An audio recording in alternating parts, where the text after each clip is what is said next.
The following program has been made possible by a grant from Chase NBW through their Neighborhood Grants program. This is one of several programs produced at LMC-TV celebrating the 325th anniversary of the town of Mamaroneck. The history of the schools in the town of Mamaroneck. Mamaroneck School and Town records provide a fascinating picture of the development of our excellent school system. The Mamaroneck school system encompasses the town of Mamaroneck and includes the village of Larchmont and that portion of the village of Mamaroneck which is in the town. The history of the schools must start with background information about Mamaroneck and a review of the buildings. As will be seen, the history of the schools in our community is closely related to our local history and growth. Although vigorous buildings and growth are the primary characteristics of the early stages of our history, school trustees in Mamaroneck were always aware that no better investment could be made for the children of our district than to educate them thoroughly and well. Their concept of a thorough education was more than the basic reading, writing, and arithmetic. As the records show, soon after the Union Free School District No. 1 came into being and the school budget for the year was $11,950, members of the board stressed the importance of buying a piano for the new school building rather than renting one. As a matter of fact, in 1890, Miss Newcomb was given an extra $50 per year to teach music.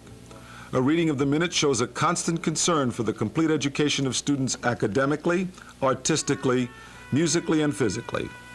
A librarian was hired almost from the beginning. In fact, in 1901, there were 542 books in the library. An art and drawing teacher was engaged in 1904. By 1912, there was a supervisor of music. In 1914, there was a domestic arts teacher, and in 1917, there was a supervisor of physical training. The first known colonial settlement in the area was made in 1661 with the purchase of Mamaroneck by John Richbell. 43 years later, in 1704, Caleb Heathcote wrote to London expressing the need for a schoolmaster in this area. Before the year was out, the Society of the Gospel in Foreign Parts sent Joseph Cleater to teach here with a salary of £15 per year. He taught for 4 months in Mamaroneck, 4 in Bedford, and 4 in Rye, probably under the auspices of the Anglican Church. The first Mamaroneck school building was erected sometime before 1733. Minute books of the town of Mamaroneck, 1697 to 1881, mention it several times. The first mention, April 3rd, 1733, quote, at a town meeting held in Mamaroneck, it also was voted and agreed upon by the freeholders and inhabitants that for the time to come the schoolhouse by Daniel Barkers shall be a place to meet at on public business, end of quote. Reference is found to meetings held there also in 1760, 1761, and 1764. It is believed that it was located on the north side of what is now the Old Post Road at the junction with Orienta Avenue across from the Disbrow House. The chimney of the Disbrow House is part of the Washington Arms building. In addition to its importance as a school and public meeting place, the school also figured in the Revolutionary War. Before the Battle of White Plains, Colonel Robert Rogers, commanding a Tory regiment called the Queen's American Rangers, quote, took possession of the schoolhouse, which stands on the west side of the Boston Highway, opposite the road, which leads to Delancey's Neck, Orienta Point. He dismissed the children to their homes, and the place of their instruction became his quarters, end of quote, for several days subsequently. Little is known about this early school, which was probably a private one, and the final mention of it occurs in the 1807 minute book, quote, at a special town meeting held at the schoolhouse, the 12th day of April, 1807, end of quote. At the time of this meeting, a public school had been built on Weaver Street. In 1795, a law was passed which formed the basis of the schools in New York State. This law gave legality and state encouragement to associations of taxpayers for the maintenance of schools and all matters relating to the welfare of schools, of the property, of erecting and maintaining, so as to entitle it to the share of public monies. Citizens in the town lost little time. A meeting of the freeholders and inhabitants of the town of Mamaroneck was held at Mrs. Deborah Morton's on Tuesday, the 5th of April, 1796. Officers were chosen. It was voted at this meeting there should be 2 schools in said town. Beginning in 1798, trustees of the schools were elected. Land for a new school was bought from Daniel Barker on March 26, 1799, and included, quote, all that piece and parcel of the land situate, lying and being in the township of Mamaroneck above said, on the northeast side of the road that leads from the Boston Road to the Friends Meeting House, nearly opposite the dwelling of widow Abigail Eustace, beginning at a stone set in the ground adjoining to said road, and thence running northerly and easterly 2 rods, etc., end of quote. The first public school in Mamaroneck became known as the Weaver Street School. The first mention of it as a completed structure is included in the records of the town meeting held there in 1808. Called at that time the town schoolhouse, it later became known as the Weaver Street School. In 1814, the town was divided into 2 school districts. During most of the 1800s, Rockland Avenue served as the dividing line between districts 1 and 2. In each district, there was a small school with 1 or 2 teachers. The Depot School served District Number 1, and the Weaver Street School District Number 2. Named for its proximity to the Mamaroneck Railroad Station, the early Depot School was located on a triangular piece of land bordered by Mamaroneck Avenue and Mount Pleasant Avenues. Trustees in the School District Number 1 bought the land from the Westchester County Manufacturing Society on May 15, 1815.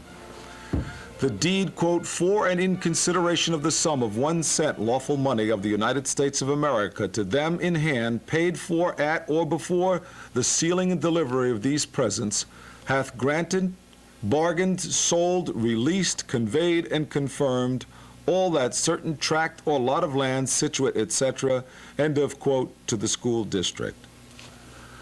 The first mention of a completed school is in 1819. It was used continuously, but the school population increased, and in 1855, school trustees arranged for the sale of the structure so that a new schoolhouse could be built. The first Depot School was purchased on October 15, 1855 by Gotham Seaman and Emily Chapman Seaman.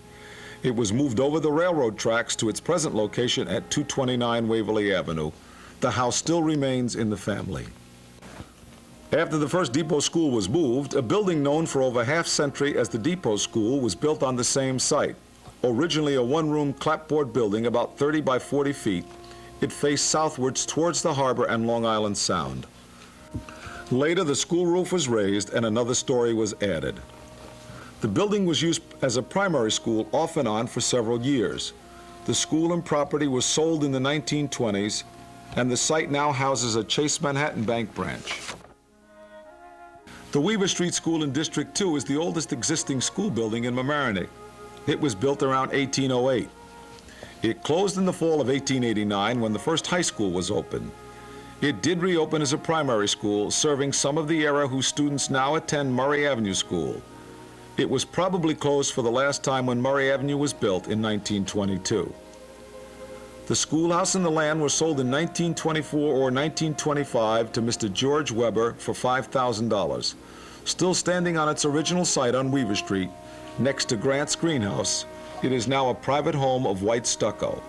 The window over the front door is still recognizable from this illustration. In August of 1887, school districts number 1 and 2 were consolidated to form Union Free School District number 1. Since both the Weaver Street and Depot schools were overcrowded, the board resolved to, quote, establish and maintain a high-graded school therein at a centrally located position within convenient reach of the scholars thereof, end of quote. A committee was charged to examine the best methods to accomplish said object, examine sites, recommend the kind and size of buildings to be erected thereon. The committee recommended a parcel of land containing about 4 1/2 acres on the post road and running through to Rockland Avenue. The price for the entire site was $4,250, and the committee recommended a 2-story building to cost $42,000. Opening exercises in the high school, it was not called Central School until 1905, were held in 1889 with a population of approximately 250 students. The history of this building is one of adaptive reuse. Starting as a grade 1 to 12 school, it became an elementary school after the completion of the present high school in 1925. When the new Central School was built in 1965, it became an annex for the overcrowded high school. It continued this use for several years until the Hommick School was built and the high school enlarged to its present size. The administrative offices of the district were then housed in this historic facility until the building was sold to the town of Mamaroneck in 1982. At the urging of the inhabitants, on August 1, 1899, the board president, Mr. John McArdle, appointed a committee of 5 to consider the question of erecting a school building in the village of Larchmont. At the August 7, 1900 annual meeting, the committee recommended, quote, in view of the fact that the district debt is being gradually reduced and that Larchmont has paid and is paying such a large portion of the total school taxes, and that present without a school within the village limits, and that the school district is one of the richest in the state of New York, and rapidly increasing both in wealth and population, and a large percentage of such increases in the portion of the district within Larchmont Village, it is but fair and just that Larchmont should have as good an educational facilities as any other place, and that a building of proper architecture, permitting additions as needed, and suited to the character of Larchmont should be erected on a plot large enough to meet the requirements of Larchmont in the future, end of quote. The committee recommended purchase of the property on which Chatsworth Avenue School stands, and an interesting note is provided by board member B.F. Palmer, who stated, I concur in all of the foregoing report except to that part thereof which refers to the size of the plot for future use, as I do not believe we are acquiring sufficient area of ground to meet all the future requirements of the needs of Larchmont and the surrounding territory, and while sufficient land can be acquired at this time by purchase or otherwise, it is wise to do so. His recommendation was eventually followed, for in 1908 additional land was purchased. Called the Larchmont School until it became Chatsworth Avenue School in 1913, it opened in the fall of 1902. Additions to the buildings were made in 1912, 1922, and 1930.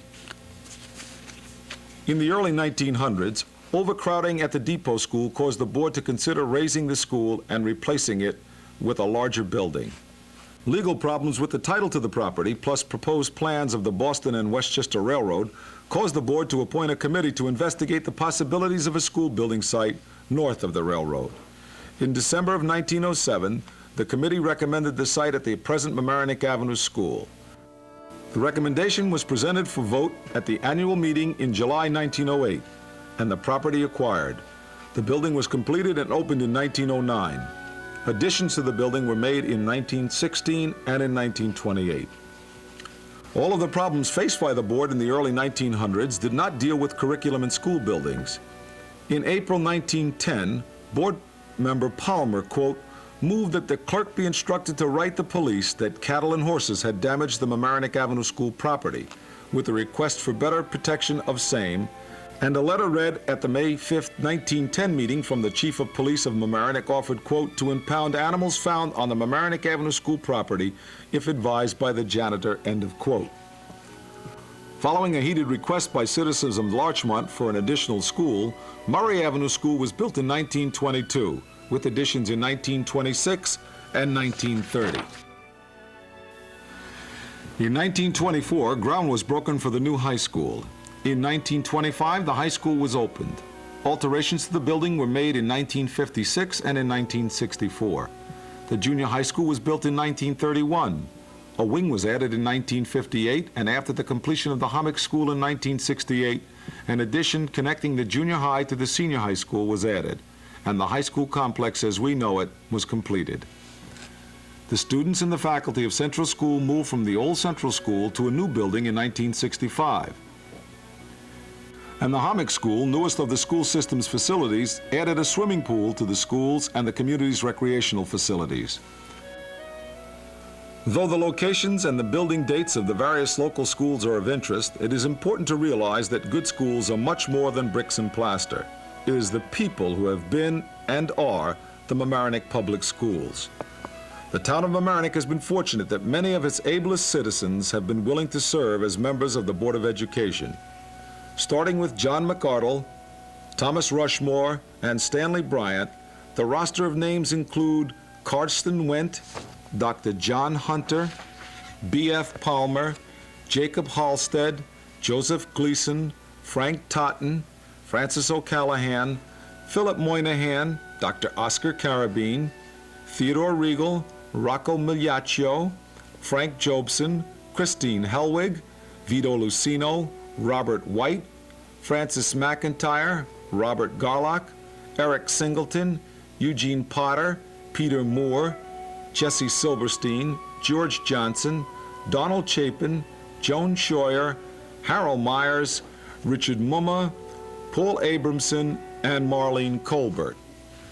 In 1843, the state law provided for the position of town superintendent of schools. Elijah G. Dixon became Mamaronneck's first superintendent of schools. This position was later abolished, but revived in 1906, at which time Dr. George McAndrew became superintendent of schools. Other superintendents and their terms of office were Arthur Z. Boothby from 1917 to 1942, Dr. T. James Ahern, 1942 to 1961, Bernard F. Hake, 1961 to 1968, Dr. Adi Norwood from 1968 to 1982, and our present superintendent, Norman M. Cole, who was appointed in 1982. Over the years, school boards working closely with the school administration have made every effort to employ the most qualified and able staff, teachers and administrators who are committed to the education and welfare of our students. As Ms. Parmentier wrote to the board in her letter of acceptance in 1890, quote, "Our aim is the same, to place our school at the very highest point of excellence and give our children the best," end of quote.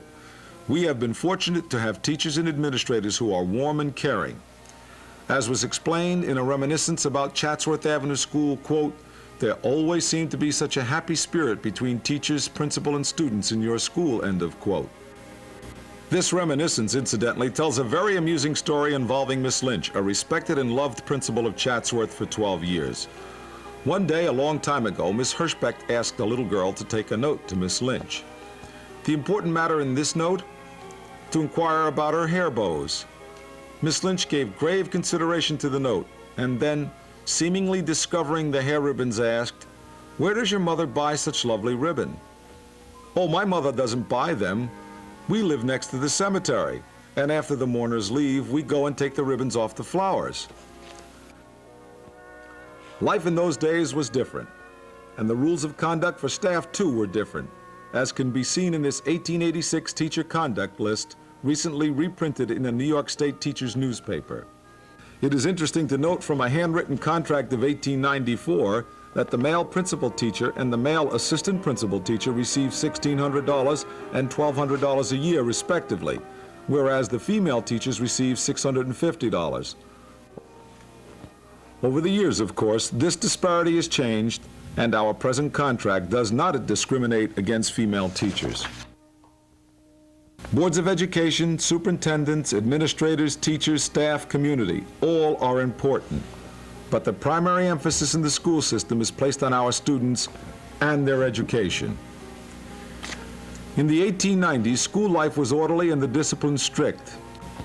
As can be seen from early pictures, male students dressed in shirts and ties, desks were primly lined up in the classrooms, supplies and equipment in the classrooms were very limited, and the amenities sketchy.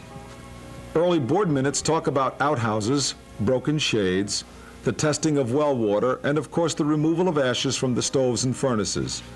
In fact, a reminiscence by a student who attended the Depot School mentions students gathering around the pot-bellied stove on cold days and being very reluctant and hesitant about going outside to the smelly and cold latrine. One of the problems faced in the early 1900s was truancy. The board found it necessary to employ a truant officer who was very diligent in apprehending youngsters who were not attending school and having them appear with the parent before the local judge. Students in classrooms have changed. Perhaps the most striking changes and similarities are evident in the curriculum offered our students. In Eva Lewis's Depot Primary School, students would read and then copy words and sentences from the blackboard. Reading, of course, has always been and continues to be emphasized. The 1897 literature curriculum required students to read at least 2 books from the classroom's 25-volume library. Emphasis was placed on mythology and classics such as the Swiss Family Robinson. In 1897, the 4th grade arithmetic curriculum included practical mathematics such as measuring rooms for carpeting and plastering. Neat and accurate work was emphasized with attention to detail. Fractions, decimals, and denominant numbers were used in business math.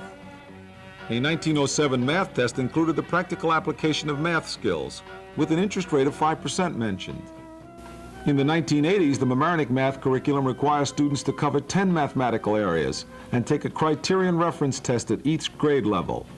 It's interesting to see that the Hommick 7th grade criterion reference test, question number 24, we have come back to calculations for the cost of carpeting. The last sentence of the geography section of the late 1890s curriculum includes civics, which emphasize studies about village, town, country, and state. Today, we continue to highlight the teaching of local history at the 4th grade level. A commercial course was offered at as early as 1910. Typing at the high school on the Monarch visible typewriter was followed by typing on the IBM Selectric. Students typing in 1942 on manual machines are the predecessors of the students working today on the word processors and computers. Computer labs throughout the district afford our students the opportunity to become computer literate.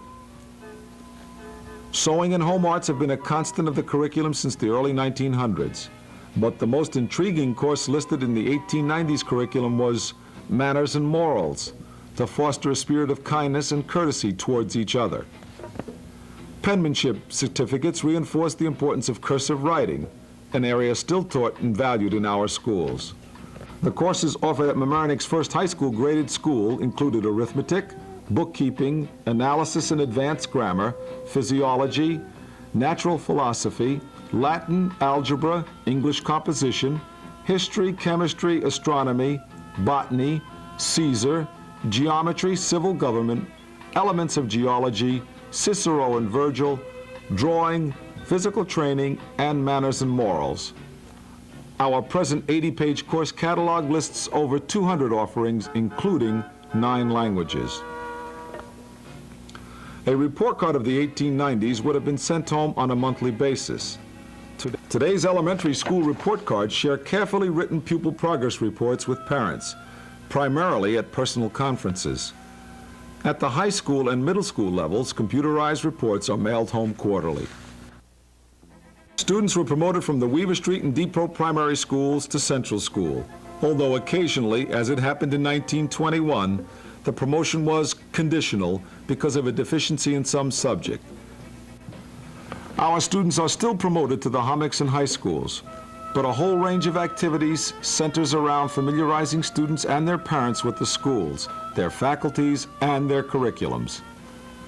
Extracurricular activities have always been important. As early as 1908, the school board approved the grading of athletic fields. Today, more than 70% of our students participate in sports, following a tradition begun early in the school system's history.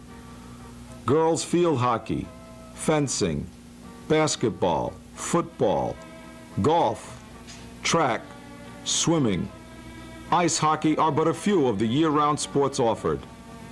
An interesting anecdote is provided by the local newspaper, which wrote that, quote, through the courtesy of Ed Barrows, a Larchmont resident and business manager of the New York Yankees, that the team's cast-off uniforms were turned over to Mamaroneck mothers, who cleaned and cut them down to size, replacing the Yankee emblem with MHS. In addition to the myriad of sports teams, activities included the Pro-Con Debating Society of 1916, which evolved into the debating team of today. Pageants like this one, celebrating a new wing at Murray Avenue School in 1930, and extremely professional dramatic productions have always played an important part in school life. Our students have shown concern for the welfare of needy people. For example, in 1933, a Welfare Follies was held at the high school with proceeds given to needy students for clothing and hot lunches. In 1985, our students collected food, clothing, and money for starving children in Africa and for the victims of the volcanic eruption of Columbia. Music, of course, has been woven throughout the history of the school district. From its first concern expressed by the board members in 1887 that a piano should be bought and not rented, to the present assortment of bands, orchestras, and choral groups offered across all grade levels. Our slide presentation will end with a beginning, commencement. The attention and care lavished on our 400 graduates of 1985 is no less than the attention and care lavished on the 5 graduates of the first graduating class, the class of 1891. The local newspaper reported in great detail the activities of that first graduation, and especially commended an exquisite flag drill by girls, gowned in white and chosen for their uniform rigs. The numbers of Delsartean figures were carried out in perfect time to the piano accompaniment, ending with a soldierly practice to Marching Through Georgia and the Star-Spangled Banner. The history of the Mamaroneck schools does not end here. As the school system faces the future and the 21st century, all of the elements that have been described, facilities, staff, community, school boards, and students, must be committed to the tenet expressed by the first school committee in 1887, that, quote, no better investment can be made for the children of our district than to educate them thoroughly and well. They will then have the intelligence which adapts itself for every condition of life and makes the most of opportunity.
evening with you listening to people in the community. Would you tell us about that? Yeah, it's a good question, but I think it'll be answered if the camera can just see the fellow who's sitting next to me right now.